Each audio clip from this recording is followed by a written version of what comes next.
Élise n'était que la fille de l'employé de maison. Antoine de la Roche, le richissime homme d'affaires, l'a bousculée devant tous les convives, la traitant de déchet. Mais dans ce salon somptueux, elle a juré qu'il n'oublierait jamais son geste.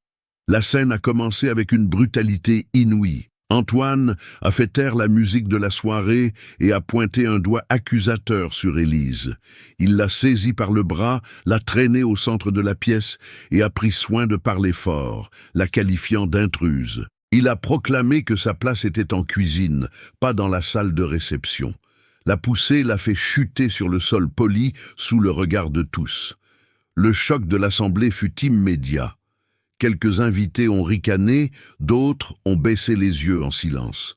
Martine, la mère d'Élise, a tenté d'intervenir, mais Antoine a levé la main et a hurlé « Que tout le monde voit, ici, c'est moi qui commande, et elle n'appartient pas à ce monde ». Le salon s'est figé. Aucune voix n'a osé le contester. Mais l'humiliation ne s'est pas arrêtée là.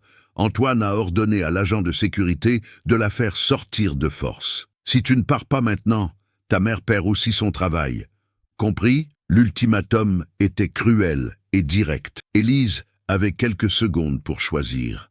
La peur a envahi le visage de Martine. Le silence était suffocant. L'agent s'est approché, prêt à l'empoigner. Mais avant qu'il ne puisse la toucher, Élise a relevé la tête. Ses yeux étaient déterminés. Elle a prononcé des mots que personne n'attendait. « Si je n'appartiens pas à cet endroit, expliquez-moi pourquoi j'ai la même marque que vous cachez sur votre bras. » Elle a retroussé la manche de sa robe, révélant la tache de naissance sur son épaule. Le salon a retenu son souffle. Les rires ont cessé. Le sourire d'Antoine s'est soudainement évanoui. L'atmosphère a basculé en quelques secondes. Ce qui était de l'humiliation s'est transformé en stupeur. La première fissure dans le masque du millionnaire était apparue. Le silence dominait la pièce. Personne n'osait bouger. La révélation d'Élise flottait encore dans l'air, tel un éclair déchirant le ciel. Antoine tentait de garder contenance, mais la tension dans son regard était palpable. Élise a respiré profondément. Ses mains tremblaient, mais sa voix est sortie, ferme. « Oui, j'ai la même marque que vous. Et tout le monde ici l'a vu, vous ne pouvez pas le nier. » L'agent de sécurité s'est immobilisé, confus, cherchant des ordres dans le regard d'Antoine. Le millionnaire a reculé d'un demi-pas, mal à l'aise. Il a tenté de dissimuler sa gêne par un rire forcé. C'est une coïncidence. N'importe qui peut avoir une tâche similaire. Mais l'auditoire ne riait plus. Certains invités chuchotaient, d'autres fixaient le bras d'Antoine, là où sa veste dissimulait la peau. Il a croisé les bras trop rapidement, comme pour cacher quelque chose. Élise a profité de son hésitation. Elle s'est relevée du sol avec dignité. Les yeux de sa mère étaient embués de larmes, mais son regard brillait de fierté. « Si c'est une coïncidence, montrez-le à tout le monde. Enlevez votre veste. » La provocation a fendu l'air. Antoine est devenu furieux, mais n'a pas réagi sur le champ. Le malaise commençait à se propager. L'ambiance n'était plus à la fête, mais à un jugement public. Un invité plus âgé, le docteur Henri Lemoine, s'est levé de sa table. Médecin respecté de la ville, sa voix avait du poids. S'il y a un doute, il n'y a qu'une seule façon de le dissiper. Un test ADN, c'est simple, rapide et définitif. Un murmure a parcouru le salon. Raphaël Moreau, un jeune avocat présent, a renchéri. Un tel examen peut être demandé par voie judiciaire, mais si Monsieur de la Roche n'a rien à cacher, il pourrait accepter de bonne grâce. La suggestion sonnait comme un défi. La pression montait. Antoine a tenté de renverser la situation. Vous accordez du crédit à une fille insolente, la fille d'une employée de maison? Vraiment? Mais Élise n'a pas reculé. Elle a fait un pas en avant, le fixant droit dans les yeux. Je suis peut-être la fille d'une employée de maison. Mais je pourrais aussi être votre fille, et tout le monde ici sait que seul un homme désespéré réagirait de la sorte. Le salon a explosé de réactions. Quelques femmes ont porté la main à leur bouche. Choquées, des hommes échangeaient des regards inquiets. L'assurance d'Antoine commençait à s'effriter. Le docteur Lemoine a insisté « Je me propose comme intermédiaire. J'ai des contacts avec des laboratoires qui effectuent le test en toute confidentialité. Une goutte de sang suffit et en quelques heures nous aurons le résultat. » Antoine a pâli. Il a de nouveau tenté de rire, mais sa voix s'est brisée. « Ridicule, je ne vais pas me soumettre à ce spectacle de bas étage. » Martine, jusque-là silencieuse, a parlé avec fermeté. « Ce qui était de bas étage, c'est ce que vous avez fait à ma fille. Vous connaissez la vérité. Vous la connaissez depuis le début. » L'accusation a laissé Antoine sans réaction pendant quelques secondes.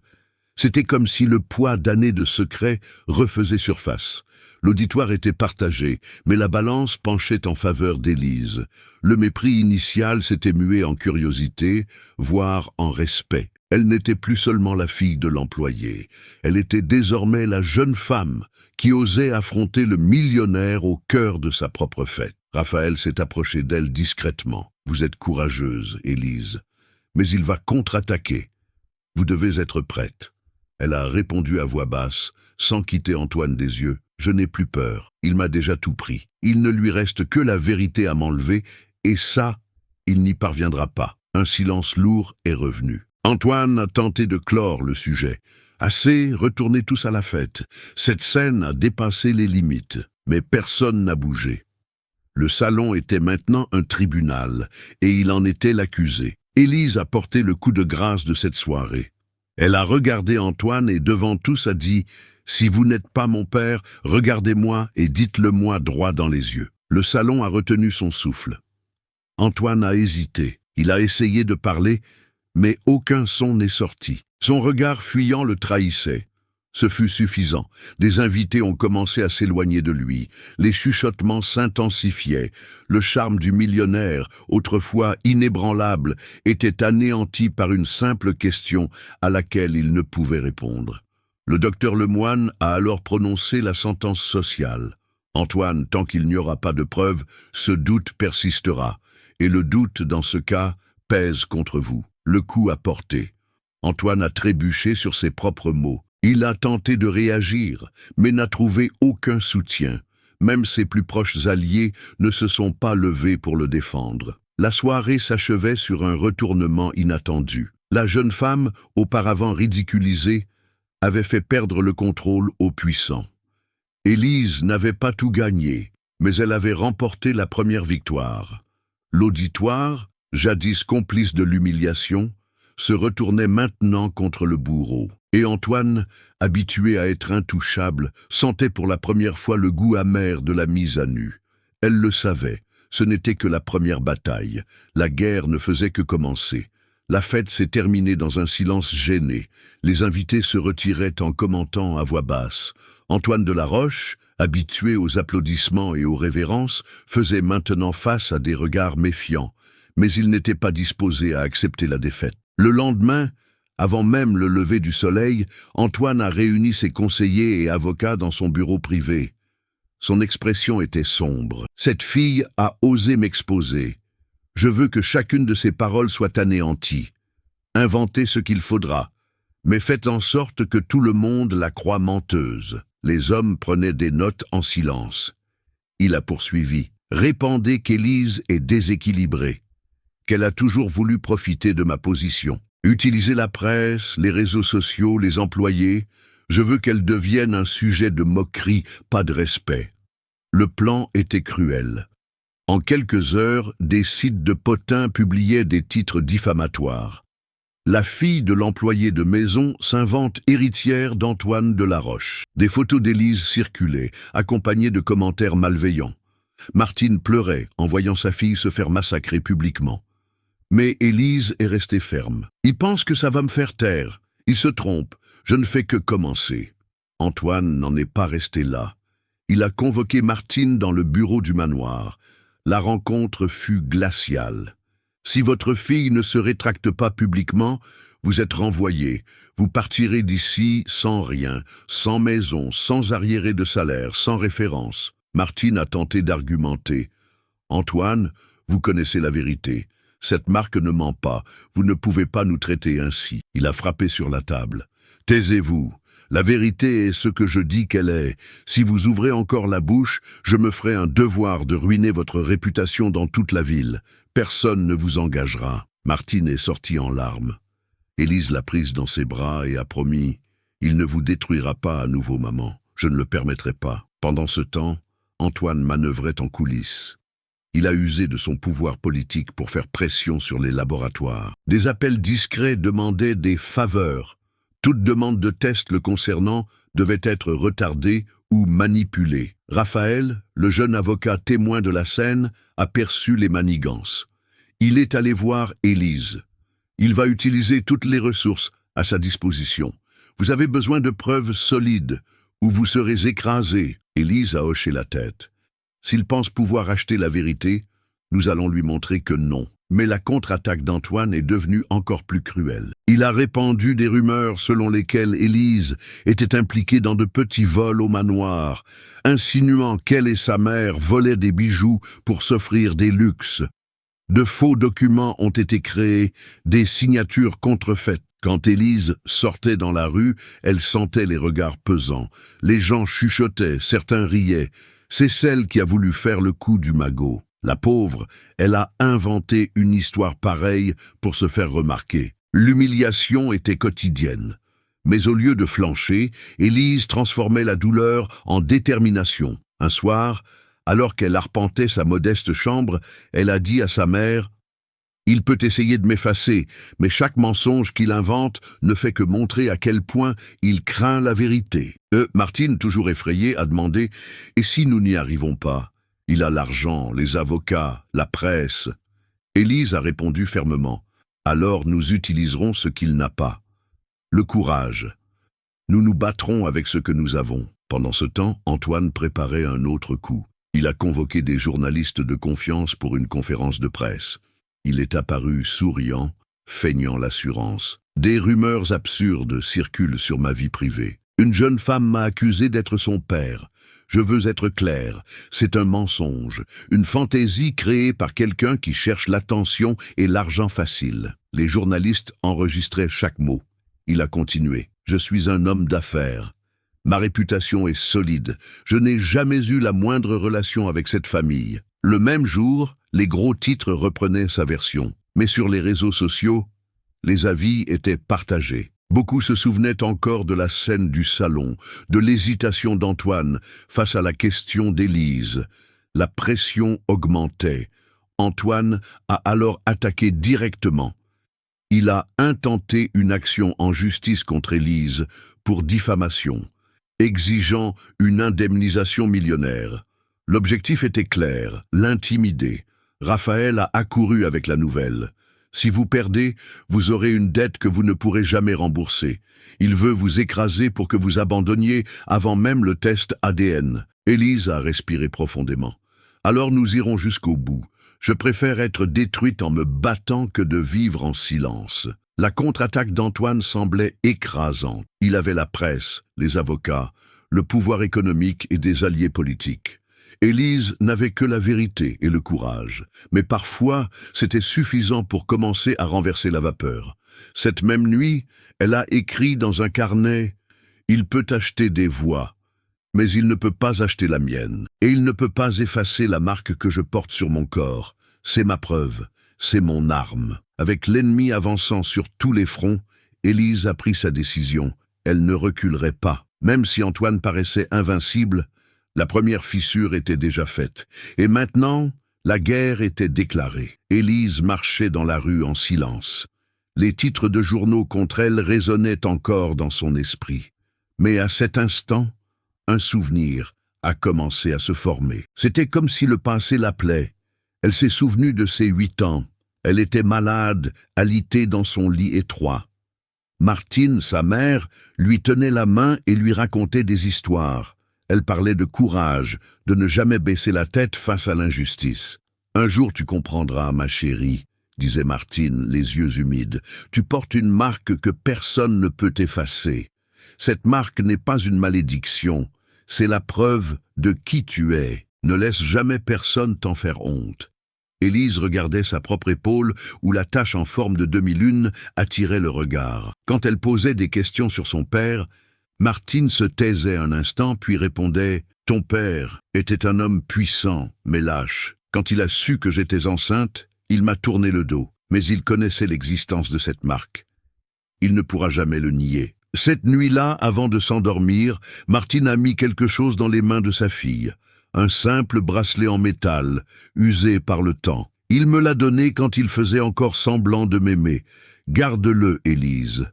Un jour, quand tu seras assez forte, tu comprendras. La fillette n'a pas tout saisi, mais elle a serré l'objet contre elle.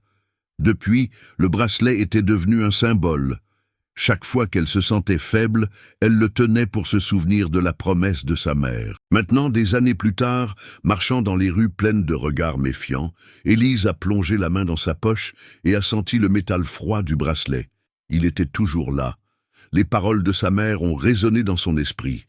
Tu portes une marque que personne ne peut effacer. C'est à cet instant que le souvenir est devenu une force. L'humiliation de la fête, les mensonges répandus, les menaces, tout semblait moins étouffant. Parce qu'elle savait qu'elle détenait une vérité qu'Antoine ne pouvait pas acheter. Le bracelet brillait sous la faible lumière de la rue. Pour Élise, c'était plus qu'un objet. C'était la preuve vivante du passé. C'était le lien entre elle et l'homme qui tentait maintenant de la détruire. Elle a respiré profondément, a fermé la main sur le symbole et a murmuré pour elle-même. « Je vais honorer cette promesse, maman. Plus personne ne nous fera taire. » Les jours suivants furent d'une tension croissante. Chaque matin, de nouvelles rumeurs apparaissaient. La presse dépeignait Élise comme une opportuniste. Les gens dans la rue la regardaient avec mépris. Mais elle ne cédait pas. Au fond d'elle, elle savait qu'elle devait se battre avec intelligence, pas seulement avec courage. Dans le petit salon de leur maison, elle a étalé sur la table de vieux cahiers, des papiers gardés par sa mère et le bracelet en métal. Martine observait, angoissée. « Élise, ils sont trop forts. Tu n'y arriveras pas seule. » Élise a serré le poing. « Alors, je ne serai pas seule. Je trouverai ceux qui veulent la vérité autant que moi. » C'est à ce moment que Raphaël a frappé à la porte. Le jeune avocat, qui avait été témoin de la scène, portait un dossier rempli de documents. « Je sais qu'Antoine intente des procès contre vous, mais je sais aussi qu'il n'a pas la vérité de son côté. Si vous acceptez, je veux vous aider. » Martine était méfiante. « Pourquoi? Pourquoi risquer votre carrière contre un homme comme lui ?» Raphaël a répondu avec fermeté. « Parce que j'ai déjà vu Antoine détruire des innocents. Personne n'a eu le courage de l'affronter, mais vous, Élise, vous l'avez eu, et je ne peux pas rester sans rien faire. » À partir de ce jour, ils ont formé une petite alliance. Ils se réunissaient en secret, loin des regards des espions du millionnaire. Le plan était simple, trouver des preuves irréfutables de la paternité. Raphaël a commencé par les registres de l'hôpital où Élise était née. Mais les archives étaient incomplètes. Certains dossiers avaient même disparu. « Il a déjà effacé les traces », a dit l'avocat, frustré. Élise n'a pas baissé les bras. Elle a fouillé de vieilles boîtes de sa mère. Dans l'une d'elles, elle a trouvé des lettres jaunies. Certaines ne contenaient que de courtes phrases, signées des initiales AR. « Ces lettres sont de lui, maman. » Martine a confirmé en silence. Il écrivait en cachette, avant de m'abandonner. Je gardais ces lettres comme un souvenir. Je n'aurais jamais imaginé qu'un jour, elles pourraient être utilisées contre lui. Raphaël a souri. Si nous obtenons une expertise graphologique, c'est déjà un pas, mais il nous faut plus. Pendant ce temps, Antoine n'arrêtait pas d'agir. Il a envoyé des hommes de main rôder autour de la maison de Martine pour l'intimider. Il appelait des journalistes, achetait des titres favorables. Pourtant, certains commençaient à douter de la version officielle.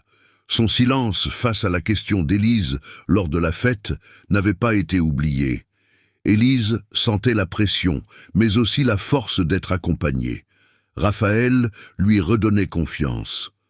Un soir, alors qu'il travaillait, il a commenté « Vous savez, vous me rappelez ma mère. Elle aussi a affronté des injustices, mais n'a jamais baissé la tête. Elle est morte pauvre mais digne. C'est ce que je vois en vous. » Ces mots ont réchauffé le cœur d'Élise. Pour la première fois, elle sentait que quelqu'un croyait en elle sans hésiter. L'enquête a continué. Ils ont découvert qu'Antoine détenait un ancien compte au nom d'une société écran. Des mouvements bancaires montraient des virements à Martine pendant les premiers mois de sa grossesse. Puis, les paiements ont brusquement cessé. « Ça prouve qu'il savait », a dit Raphaël, enthousiaste. Il a tenté d'acheter ton silence. Élise a gardé les copies comme des trésors. Mais il manquait encore la pièce maîtresse, la confirmation génétique. C'est alors qu'un allié inattendu est apparu. Une femme d'âge mûr, Lucie Bernard, ancienne secrétaire d'Antoine, a contacté Élise discrètement. « Je ne supporte plus de le voir détruire des vies. J'ai travaillé avec lui pendant des années. Je l'ai vu faire classer des documents, nier ce qu'il aurait dû assumer. Si vous avez le courage, je peux témoigner. » Élise l'a accueilli avec gratitude. « Il vous poursuivra aussi. » Lucie a haussé les épaules. « Il m'a déjà jeté comme un déchet. Je n'ai plus rien à perdre. » Avec son aide, ils ont découvert où Antoine cachait des archives compromettantes. Il y avait une pièce fermée à clé dans son entreprise, accessible uniquement par lui. Rapports, contrats, dossiers personnels. Raphaël a élaboré un plan juridique pour demander un accès par voie de justice. Mais le temps pressait. L'action en diffamation intentée par Antoine avançait rapidement. Le juge avait fixé la première audience. Si Élise s'y présentait sans preuve solide, elle pourrait être condamnée. Une nuit d'angoisse. Martine s'est approchée de sa fille. « Ma chérie, si ça devient trop lourd, je ne t'en voudrais pas d'abandonner. Je préfère te voir vivante et libre plutôt que détruite par lui. » Élise a regardé le bracelet à son poignet. Elle l'a serré fort. « Maman, tu m'as appris à ne jamais baisser la tête. Je ne le ferai pas. Cet homme entendra la vérité, peu importe le prix. » Raphaël a tracé les prochaines étapes, garantir l'expertise des lettres, convoquer Lucie comme témoin et demander judiciairement un test ADN, avec le suivi du docteur Lemoine pour la validation. La préparation était méticuleuse. Chaque détail comptait. Antoine avait l'argent, mais ils avaient la détermination. Lors d'une réunion, Raphaël a conclu « Nous ne pouvons pas le vaincre seulement avec des mots. Nous avons besoin de preuves si claires que même ses alliés devront l'admettre. Et nous y arriverons. » Élise a acquiescé, confiante. Elle se sentait plus forte chaque jour. Elle n'était plus la fille humiliée dans le salon, mais une jeune femme qui rassemblait des alliés, des armes et le courage pour affronter le pouvoir. Au fond d'elle, elle savait que la bataille finale approchait. Et cette fois, elle ne serait pas seule. La préparation d'Élise et Raphaël avançait en silence, mais Antoine pressentait déjà le danger. Il avait des yeux et des oreilles partout. Quand il a appris que Lucie, son ancienne secrétaire, avait rencontré Élise, une fureur glaciale l'a envahi. Dans le luxueux salon de son penthouse, Antoine a jeté un verre de whisky contre le mur. « Elle pense qu'elle peut me vaincre, elle veut jouer à la justicière, elle va apprendre le prix à payer. » Le lendemain, Lucie a reçu une visite inattendue. 2 hommes l'attendaient à la sortie de son immeuble. L'un d'eux lui a tendu une enveloppe. À l'intérieur, des photos de ses enfants adolescents prises à leur insu. « Madame Bernard, le patron nous a demandé de vous rappeler que certaines vérités peuvent coûter très cher. » La femme a tremblé. Plus tard, elle a appelé Élise en pleurant. « Je voulais aider, mais je ne peux pas risquer la vie de mes enfants. Pardonne-moi. » Élise a tenu le téléphone en silence.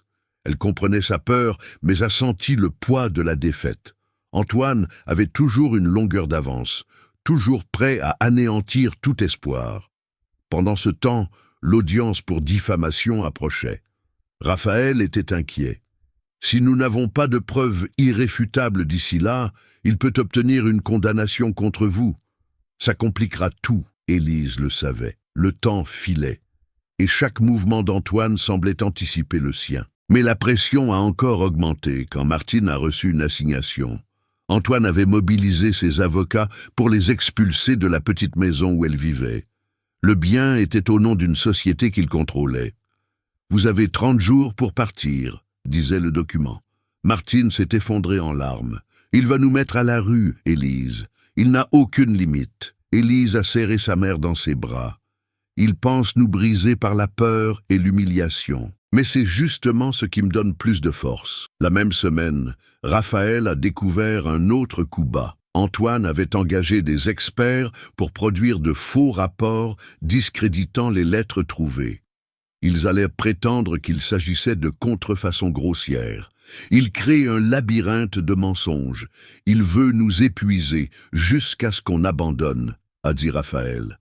Chaque jour, le réseau de pouvoir du millionnaire semblait se refermer davantage. Les journaux locaux publiaient des éditoriaux en sa défense. Des politiciens qui lui étaient liés apparaissaient dans des interviews, traitant Élise d'opportuniste. Même certains de ses amis d'enfance ont commencé à l'éviter, craignant des représailles. Le coup le plus dur est survenu par une nuit pluvieuse. Élise rentrait chez elle quand deux hommes l'ont interceptée dans une rue déserte. « Il vaut mieux oublier cette histoire, petite, ou tu vas disparaître sans laisser de traces. » L'un d'eux a tenté de la saisir, mais Élise a réagi. Elle a couru aussi vite qu'elle a pu, jusqu'à une boulangerie ouverte. Les hommes ont disparu, mais le message était clair. Quand elle l'a raconté à Raphaël, il était indigné. Ce n'est plus seulement un procès, c'est du harcèlement criminel, mais nous avons besoin de preuves pour le dénoncer.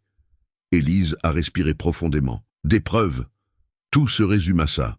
Et je vais les trouver. C'est alors que le destin lui a offert une chance inespérée. Lucie, malgré sa peur, a laissé échapper un indice avant de disparaître complètement. Antoine gardait un coffre-fort dans son entreprise, verrouillé à double tour. Il y conservait des documents compromettants. Raphaël est devenu pensif. Si nous obtenons un mandat pour ouvrir ce coffre, ça pourrait être sa fin. Mais d'ici là, nous devons survivre. Les jours suivants furent d'une tension insupportable. Le délai d'expulsion approchait. L'audience aussi. À chaque initiative d'Élise, Antoine dressait un obstacle encore plus grand. La veille de l'audience, Antoine a joué sa carte la plus cruelle. Sur une chaîne nationale, il a participé à une interview exclusive. Là, il a présenté une jeune femme blonde et souriante à ses côtés. « Voici ma véritable fille, ma seule héritière légitime », a-t-il annoncé devant les caméras. Le coup a été dévastateur. Les titres ont explosé.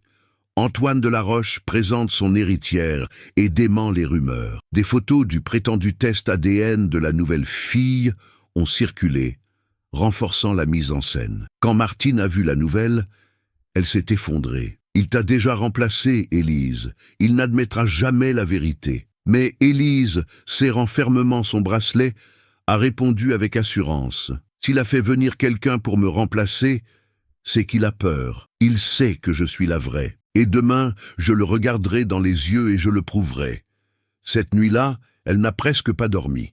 Le poids de la responsabilité lui écrasait la poitrine, mais en elle brûlait une flamme qui ne s'éteignait pas. Le méchant semblait invincible, mais chaque nouveau mensonge révélait son désespoir. Quand le jour s'est levé, Élise s'est habillée simplement, mais avec détermination. Elle s'est regardée dans le miroir et a vu non seulement la fille de l'employé de maison, mais une jeune femme prête à affronter tout un empire. L'audience allait commencer, et Antoine croyait l'avoir piégée pour de bon. Le tribunal était bondé. Journalistes, curieux et même quelques invités de la fête attendaient en silence. Pour beaucoup, ce jugement était plus qu'un procès. C'était le spectacle de la chute ou de la victoire d'un des hommes les plus puissants de la ville. Élise est entrée, accompagnée de Raphaël et de sa mère. Elle portait des vêtements discrets, mais son regard était ferme. Le bracelet serré à son poignet lui rappelait la promesse qu'elle portait depuis l'enfance. De l'autre côté, Antoine de la Roche est apparu, entouré d'avocats coûteux. Son sourire confiant ne masquait pas la tension dans son regard. À ses côtés, la jeune blonde, présentée comme son héritière légitime, saluait les caméras.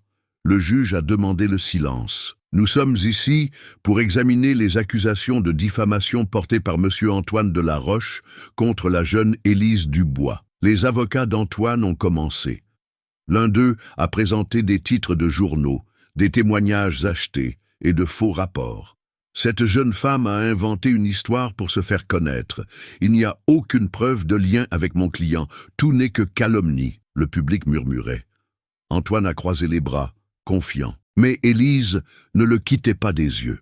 Ce fut au tour de Raphaël. L'avocat s'est levé calmement. « Monsieur le juge, nous ne parlerons pas de rumeurs. Nous parlerons de faits. » Il a ouvert un dossier et a montré les vieilles lettres signées des initiales AR. Ces correspondances ont été expertisées par des spécialistes indépendants. L'écriture coïncide avec celle d'Antoine de la Roche. Les avocats du millionnaire ont protesté, Mais le juge a autorisé. L'expert convoqué a confirmé devant tous. Il n'y a aucun doute. Les lettres ont été écrites par Antoine lui-même. Le salon a murmuré. Le premier coup était porté. Raphaël a poursuivi.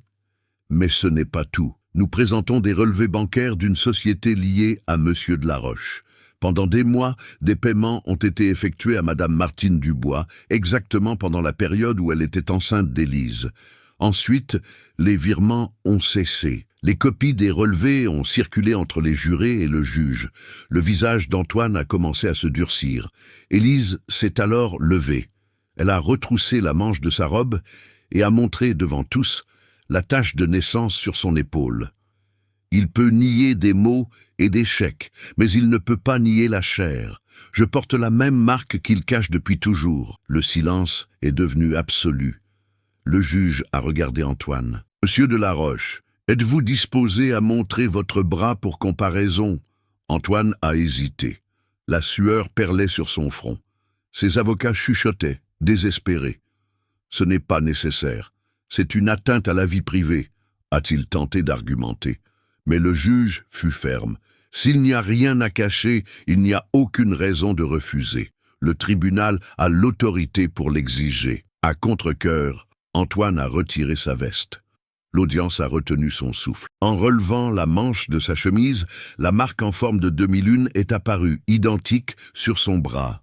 Un murmure a parcouru le tribunal. Le choc était visible. Élise a fait un pas en avant et a dit d'une voix ferme « Je ne suis pas une opportuniste. Je suis votre fille, et maintenant tout le monde le sait. » La tension a brisé l'air comme du verre. Les journalistes crépitaient leurs flashs. Quelques spectateurs se sont levés. La jeune blonde à côté d'Antoine a reculé, perplexe.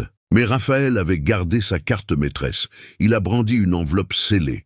« Monsieur le juge, par précaution, nous avons demandé un test ADN avec un échantillon prélevé discrètement. Le résultat est arrivé ce matin. » Le juge a ouvert le document. Il a lu en silence. Puis, il a levé les yeux vers la salle. L'examen confirme avec une certitude de 99,9%. Élise est la fille biologique d'Antoine de la Roche. L'impact a été dévastateur. Le salon a plongé dans le silence. Quelques minutes plus tard, des applaudissements isolés ont commencé, grandissant jusqu'à résonner contre les murs. Antoine était livide. La jeune femme qu'il avait présentée comme sa fausse fille a quitté le banc discrètement, honteuse. Ses avocats échangèrent des regards affligés à court d'arguments. Élise a levé son bracelet bien haut. Ce symbole appartenait à ma mère. Il lui a été donné par lui avant de m'abandonner. Aujourd'hui, ce n'est pas seulement un souvenir. C'est la preuve que la vérité finit toujours par triompher. Le tribunal entier s'est levé, comme s'il assistait à un moment historique. Antoine a tenté de réagir. « C'est un complot. Ils ont tout falsifié. Je ne reconnais rien de tout ça. » Mais sa voix n'avait plus de force. Chaque dénégation sonnait comme du désespoir. Le juge a frappé de son marteau. Les faits parlent d'eux-mêmes. Il est prouvé qu'Antoine de la Roche a menti et a persécuté injustement la fille qu'il a abandonnée. Les mesures qui s'imposent seront prises. Le public a explosé en applaudissements. La première partie de la justice était rendue. Élise, les larmes aux yeux, a serré sa mère dans ses bras. « Nous avons réussi, maman. La vérité a éclaté. » Mais elle le savait. La bataille n'était pas encore terminée. La sanction publique allait suivre. La chute de l'homme qui l'avait humilié ne faisait que commencer. Le tribunal était encore en effervescence lorsque le juge a levé la main pour demander le silence. Sa voix résonna ferme, chargée d'autorité. Il est prouvé qu'Antoine de la Roche a persécuté, humilié et tenté de détruire sa propre fille. Il est prouvé qu'il a usé de son influence pour manipuler des informations. La justice ne peut fermer les yeux. Les flashs des appareils photo crépitaient sans arrêt. Les journalistes notaient chaque mot. Élise, debout à côté de sa mère, gardait la tête haute. Finalement, ce n'était pas elle qui était jugée. Le juge a poursuivi. J'ordonne que le procès pour diffamation intenté contre Élise soit immédiatement classé. En contrepartie, j'ouvre une enquête contre Antoine de la Roche pour fraude, harcèlement et manipulation de preuves. Un murmure a traversé la salle. Antoine, rouge de colère, a frappé sur la table. « C'est absurde. Je suis Antoine de la Roche. J'ai toujours été respecté. J'ai des alliés dans ce tribunal. » Le juge ne s'est pas laissé intimider. « La loi ne se plie pas au pouvoir, monsieur de la Roche. Et à partir d'aujourd'hui, votre influence ne vous protège plus. » À ce moment, des policiers en civil qui assistaient à la séance se sont approchés. L'un d'eux a posé la main sur l'épaule d'Antoine. « Monsieur, vous êtes convoqué pour obstruction à la justice.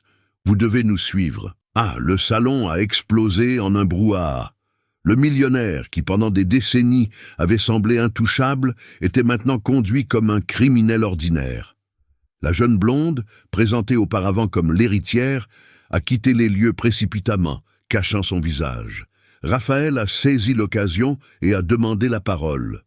« Monsieur le juge, nous demandons également des mesures de protection pour Martine et Élise. L'accusé a eu recours à l'intimidation et à la violence. Leur intégrité est en danger. » Le juge a acquiescé. « Accordé. À partir d'aujourd'hui, elles bénéficieront d'une protection officielle. » Le public a commencé à applaudir. Des personnes qui s'étaient tues face aux humiliations se levaient maintenant en signe de soutien. À l'extérieur, la scène était encore plus saisissante. Des reporters ont encerclé Antoine alors qu'il était emmené par la police. « Est-il vrai que vous avez tenté de cacher votre fille légitime? Avez-vous payé des laboratoires pour manipuler des preuves? Comment expliquez-vous la marque identique et l'ADN » Antoine ne répondait pas. Il gardait seulement le visage contracté, tentant de dissimuler son désespoir. Pendant ce temps, Élise sortait par la porte principale, main dans la main avec sa mère. Cette fois, il n'y avait pas de regard méprisant. Il y avait du respect. Quelques personnes se sont approchées pour la féliciter. « Vous avez été courageuse !» Enfin, quelqu'un a montré qui il est vraiment. Le soir même, les journaux télévisés diffusaient les images. Le titre était « Un millionnaire démasqué comme père biologique ». La justice met fin à la supercherie. Les actions de l'entreprise d'Antoine ont chuté en flèche. Les investisseurs retiraient leur soutien. Les contrats étaient annulés. Les directeurs qui le flattaient auparavant se dépêchaient de démissionner. L'empire construit en des décennies commençait à s'effondrer en quelques heures. Mais la sanction la plus dure était encore à venir. Quelques jours plus tard, une conférence de presse a été convoquée par le conseil d'administration de l'entreprise. Le président par intérim a annoncé la décision. Monsieur Antoine de la Roche est définitivement démis de toute fonction administrative. À compter d'aujourd'hui, sa participation actionnariale sera gelée jusqu'à la fin des enquêtes. L'impact a été dévastateur. Sans commandement, sans alliés, Antoine avait perdu tout ce qui lui donnait du pouvoir. Dans son manoir, les grilles étaient assiégées par les reporters. Les employés qui s'inclinaient auparavant faisaient maintenant leurs valises, abandonnant leur patron. Certains parlaient même ouvertement des humiliations qu'ils avaient subies. Élise regardait tout cela à la télévision. Il n'y avait pas de joie vengeresse sur son visage, mais du soulagement. « Maman, il ne peut plus nous faire taire. C'est fini. » Martine l'a serré dans ses bras, en larmes. « Tu as fait ce que je n'ai jamais réussi à faire. Tu as affronté le monstre de front. » Pendant ce temps, Antoine jouait sa dernière carte. Il a convoqué une conférence de presse pour tenter de sauver son image. Il est entré dans la salle de presse tête basse, sans son éclat d'antan. Il a tenté de sourire, mais les flashs montraient un homme vaincu. « J'ai commis des erreurs, je l'admets, mais tout ce que j'ai fait, c'était pour protéger ma famille et mon nom. Cette histoire a été déformée. Je suis toujours l'homme qui a bâti cet empire, mais plus personne ne le croyait. Les questions étaient agressives. Protéger sa famille en abandonnant sa propre fille. Vous appelez ça de la protection, de répandre de fausses rumeurs. » Le silence gêné révélait que sa voix n'avait plus aucune valeur. La sanction publique était consommée. Le millionnaire qui pendant des années avait été craint était maintenant perçu comme un lâche, un menteur et un criminel. Élise, en revanche, recevait des invitations pour des interviews. Mais elle les refusait presque toutes. « Je ne veux pas la gloire, je voulais juste la vérité. » Et la vérité enfin avait triomphé. Toute la ville en parlait. Les gros titres affichaient la déchéance d'Antoine de la Roche. L'homme qui semblait intouchable était désormais synonyme de honte. Le lendemain de sa conférence de presse ratée, Antoine a tenté de sortir de chez lui. Il portait des lunettes noires et une casquette, mais n'a pas échappé aux caméras. Les reporters l'ont encerclé comme des vautours. « Allez-vous demander pardon à votre fille? Comment avez-vous tout perdu en si peu de temps? Est-il vrai que l'entreprise envisage déjà de vendre vos biens ?» Antoine a repoussé un micro, irrité. « Vous ne savez rien. J'ai encore des alliés. » Mais la phrase est sortie tremblante, presque suppliante. Il le savait. Plus personne ne le soutenait. À l'intérieur du manoir, les couloirs étaient vides. Des tableaux coûteux étaient toujours accrochés au mur, mais le silence était pesant. Les employés étaient partis. Seul Antoine arpentait les pièces, tel un animal piégé. L'image d'Élise montrant sa tache de naissance ne quittait pas son esprit.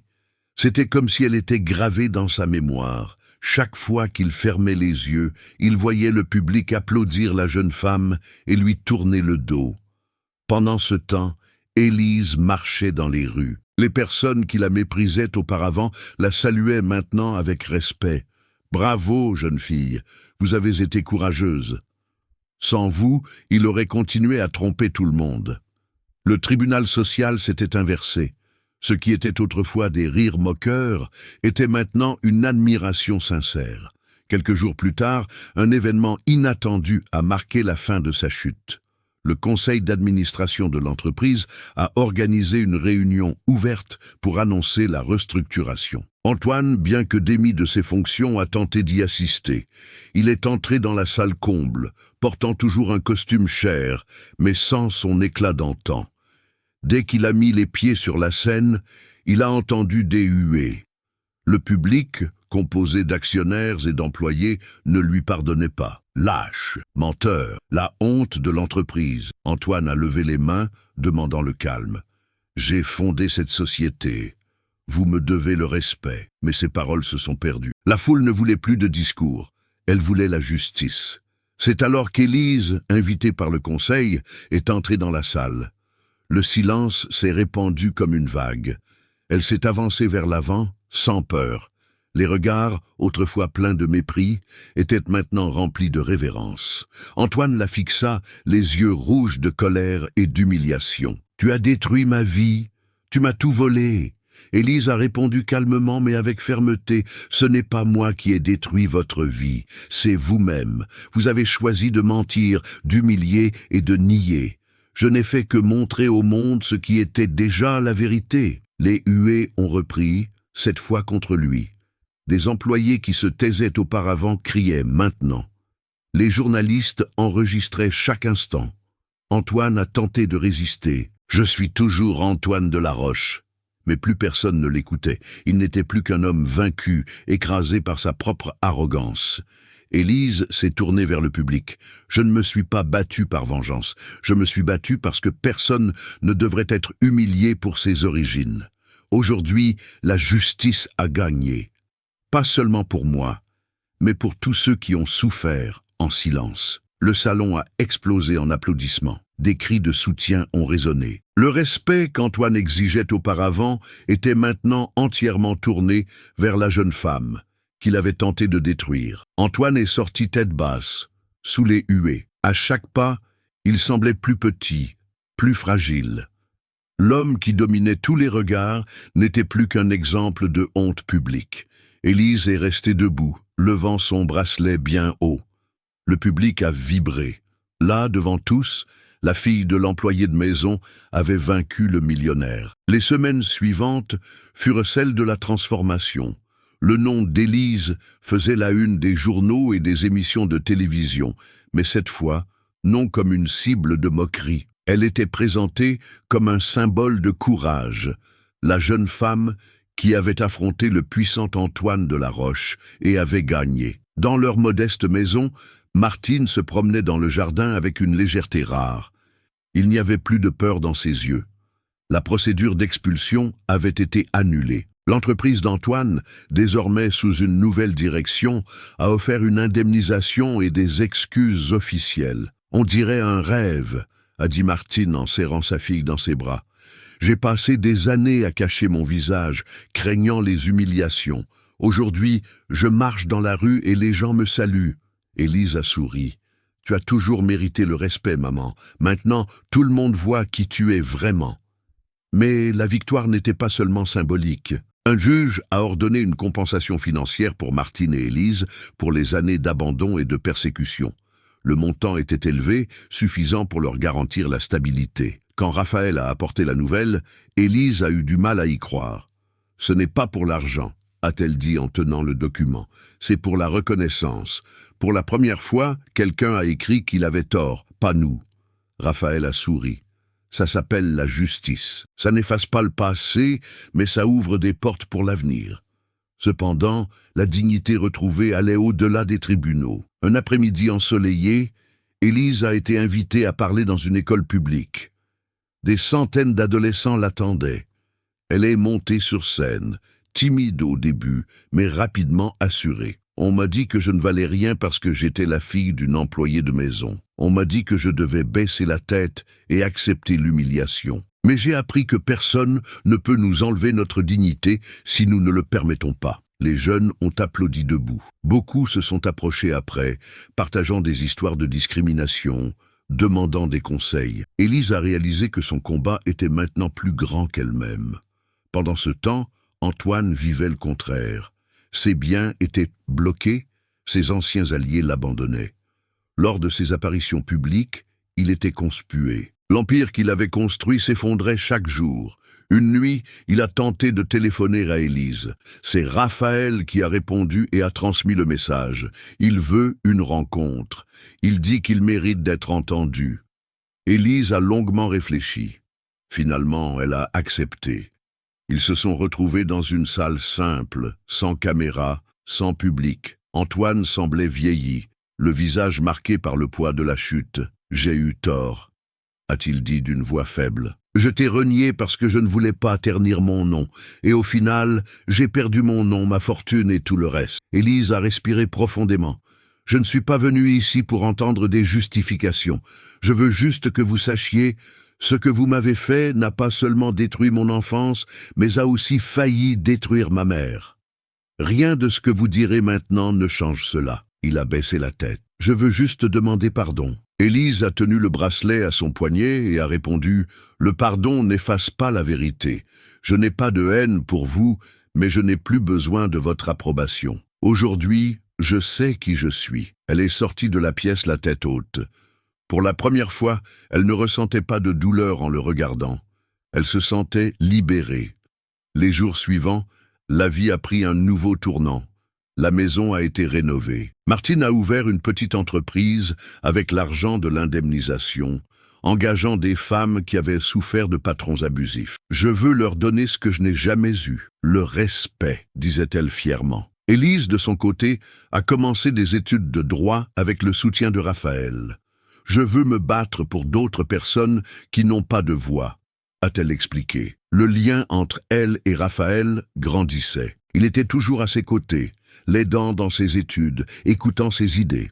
Peu à peu, l'amitié se transformait en quelque chose de plus profond, bien qu'aucun des deux ne précipitât les choses. La communauté, autrefois indifférente, la célébrait maintenant.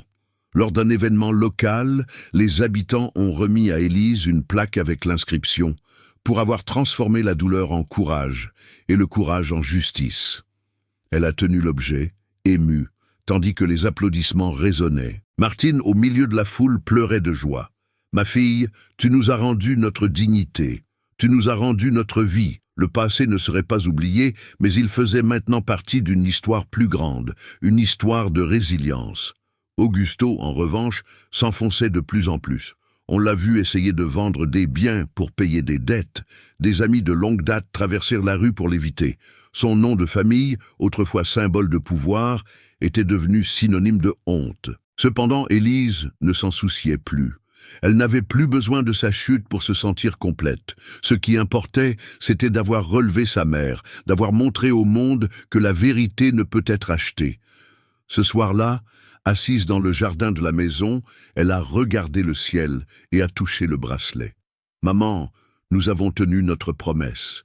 Il ne nous a pas fait taire. Nous sommes libres. Martine s'est approchée et l'a serrée dans ses bras. Et maintenant, ma fille, il est temps de vivre. 5 ans se sont écoulés depuis le jour où Élise a affronté Antoine de la Roche devant le tribunal.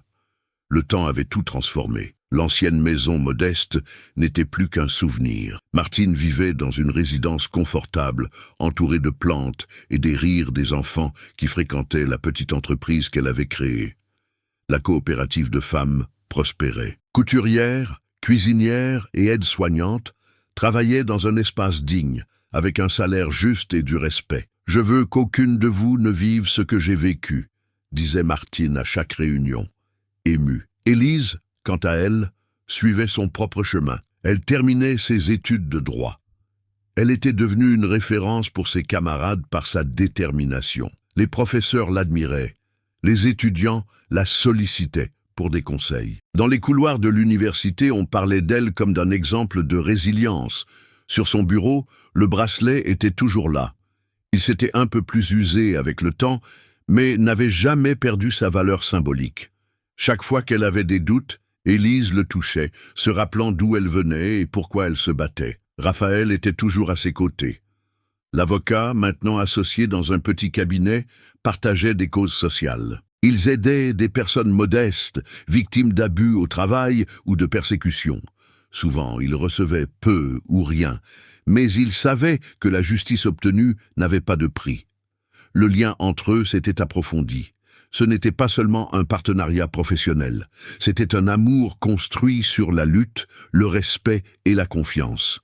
Un après-midi, après une audience où ils avaient défendu une employée de maison injustement traitée, Raphaël la regarda et sourit. « Tu as changé ma vie, Élise. Avant, je voulais juste gagner des procès. Maintenant, je veux changer des destins. » Elle lui sourit en retour. « Et tu m'as montré que je n'étais pas seul. Ensemble, nous pouvons faire tellement plus. » L'avenir semblait prometteur. Pendant ce temps, Antoine n'était plus que l'ombre de lui-même. Il vivait dans une maison plus petite, loin des projecteurs. Son nom n'apparaissait que dans les chroniques judiciaires liées à des procès interminables. Quand il marchait dans la rue, il recevait des regards méprisants. L'homme qui avait humilié des foules vivait maintenant courbé, évitant tout contact. Un jour, Élise le croisa par hasard devant un hôpital. Il semblait vieilli, fatigué, presque méconnaissable. Il a tenté de parler, mais sa voix s'est brisée. Élise l'a simplement regardé avec sérénité. Il n'y avait ni haine, ni colère. Il y avait seulement de la distance. « J'ai tourné la page », pensa-t-elle, avant de s'éloigner. Le véritable chapitre final de sa vie n'était pas de le vaincre, mais de vivre pleinement. Quelques mois plus tard, Élise a obtenu son diplôme. La cérémonie fut émouvante. En recevant son diplôme, elle l'a levé bien haut, les larmes aux yeux. Dans le public, Martine applaudissait avec fierté, tandis que Raphaël souriait. « Cette victoire est la nôtre », dit-elle en serrant sa mère dans ses bras. La vie a pris un nouveau rythme. Élise a commencé à voyager à travers le pays, participant à des conférences et des congrès. Elle parlait de justice sociale, de l'importance d'affronter le pouvoir avec courage. Les jeunes s'inspiraient de ses paroles. Les femmes la voyaient comme un exemple de résistance. Lors d'un de ces événements, une adolescente l'a abordée. « Je suis aussi fille d'employée de maison. J'ai souvent eu honte. Mais après avoir entendu votre histoire, je sais que je peux être fière de qui je suis. » Élise lui a pris la main et a répondu « Ne cache jamais tes racines, c'est de là que vient ta force. » Les années de douleur s'étaient transformées en mission. L'histoire qui avait commencé par l'humiliation inspirait maintenant des milliers de personnes. À la maison, les soirées étaient paisibles. Martine, plus saine et heureuse, racontait des histoires aux petits-enfants des amis de la coopérative. Le jardin s'emplissait de voix et de rires. C'était la famille qu'elles avaient choisi de construire, faite de liens d'affection, pas de sang. Une de ces soirées, Raphaël a surpris Élise avec un geste. Dans le jardin illuminé par de petites lumières, il s'est agenouillé et a pris sa main. « Tu m'as appris à croire en la justice et en l'amour. Veux-tu marcher avec moi pour toujours ?» Élise a souri, émue. Elle a retiré le bracelet de son poignet et l'a mis dans ses mains. Ce symbole a porté mon histoire jusqu'ici. Maintenant, je veux qu'il fasse partie de la nôtre. Leur étreinte a été suivie par les applaudissements de Martine et de ses amis qui observaient de loin. La vie d'Élise n'était plus marquée par la douleur de l'abandon, mais par la construction d'un avenir digne, juste et plein d'amour. Le temps avait montré que la vérité, même étouffée, trouve toujours un chemin pour s'épanouir. Et maintenant, la fille de l'employé de maison n'était pas seulement une survivante. Elle était avocate, une référence, une femme respectée et par-dessus tout, libre. L'histoire d'Élise et de Martine nous rappelle quelque chose de puissant. La vérité peut être étouffée par des mensonges, mais jamais détruite. Aucun pouvoir, aucune fortune, aucun statut n'est capable d'effacer qui nous sommes. Combien de fois vous êtes-vous senti humilié, décrédibilisé ou rabaissé à cause de vos origines? Combien de fois avez-vous pensé que vous n'auriez pas la force d'affronter des géants? Élise a prouvé que le courage et la dignité peuvent renverser même le plus puissant. Et vous aussi, vous portez en vous une marque que personne ne peut effacer, votre propre vérité. Si cette histoire a touché votre cœur, partagez-la avec quelqu'un qui a besoin de l'entendre. Commentez ce que vous feriez à la place d'Élise. Et rappelez-vous, chaque fois que vous relevez la tête face à l'injustice, vous faites un pas pour changer votre vie et celle de ceux qui vous entourent. Parce que la justice commence en nous.